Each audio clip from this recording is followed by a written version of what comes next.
नमस्कार शेतकरी बांधवांनो, कांदा पिकावरील काजळीवरती आता 100% उपाय आपल्याला सापडलेला आहे. हा जर उपाय तुम्ही केला तर तुमच्या कांदा पिकावरती कोणत्याही प्रमाणामध्ये काजळी येणार नाही. त्याचबरोबर तुमचा कांदा जो आहे तो दीर्घकाळ वखाऱ्यामध्ये टिकण्यासही मदत होईल.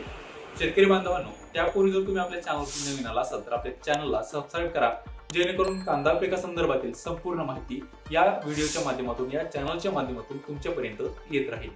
शेतकरी मित्रांनो, तुम्हाला जर वाटत असेल की आपल्या ही कांदा पिकावरती काजळी येऊ नये, कारण की काजळी आल्यावरती काय होतं की आपल्या कांद्याची क्वालिटी कमी होते, आपल्या कांद्याचा चमक कमी होते आणि साहजिकच आहे की आपल्याला बाजारभाव देखील कमीच मिळत असतो. तर अशा वेळी आपल्याला ज्यावेळेस आपला कांदा 90 ते 95 दिवसांचा झालेला असतो, अशा वेळी आपल्याला फवारणी करायची आहे. परंतु काजळी येते कशी, तर अस्परजिलस नायझर ही नावाची बुरशी जी आहे ती ज्यावेळेस आपला कांदा शेवटच्या टप्प्यामध्ये असतो 90 ते 95 दिवसाच्या कालावधीमध्ये, तर त्यावेळेस ही अस्परजिलस नायझर ही नावाची जी बुरशी आहे ती आपल्या कांद्यामध्ये तेव्हाच येत असते. मग आपल्याला तेव्हाच जर उपाय केला तरच आपल्याला काजळीवरती 100% परिणाम मिळत असतो. तर अशा वेळी आपल्याला त्याच वेळी फ्ल्युओपायरम 17.7% असलेलं आणि टेबुकोनाझोल 17.7% असलेलं लुना हे बाहेरचं वापरायचं आहे.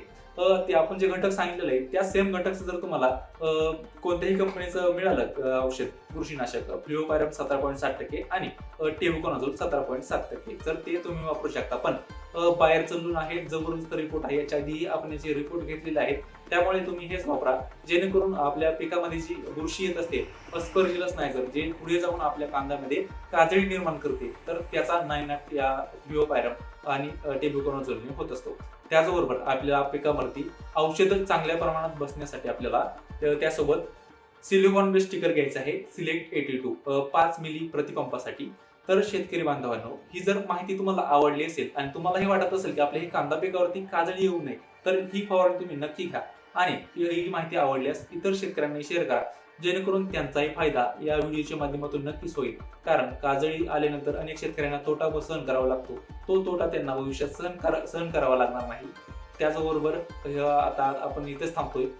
धन्यवाद. तुम्हाला ही माहिती आवडली असेल इतर शेतकऱ्यांना शेअर करा. चॅनलवरती नवीन असेल तर आपल्या चॅनलला सबस्क्राईब करायला मात्र विसरू नका.